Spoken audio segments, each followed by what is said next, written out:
Ngayong araw ng Pasko, silipin din natin ang bonding ng mga pamilya mula Baguio, Tagaytay, hanggang sa ilang mall.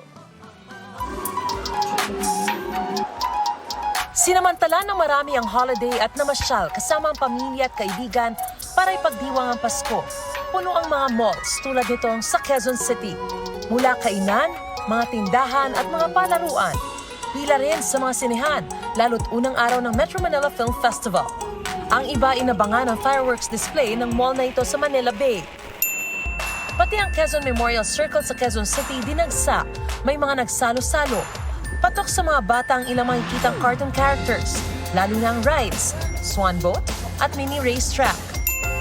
Sa Baguio City, bukod sa mga karaniwang pasyalan doon, dinayo ang go-kart na hindi lang pang-bagets, pwede rin sa adults. Dahil sa dami ng mga bisita, 24 oras na raw ang operating hours sa ilang recreational activities sa Burnham Park. Magbaon din ng jacket dahil nanunuot na sa buto ang lamig ngayon doon. Kung malamig na klima near Metro Manila, sa Tagaytay na magpunta. Kailangan lang ng konting pasensya sa susuunging traffic.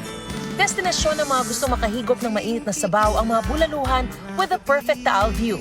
Dinagsa rin ang amusement park na may iba't ibang rides. Mariz Umali nagbabalita para sa GMA Integrated News.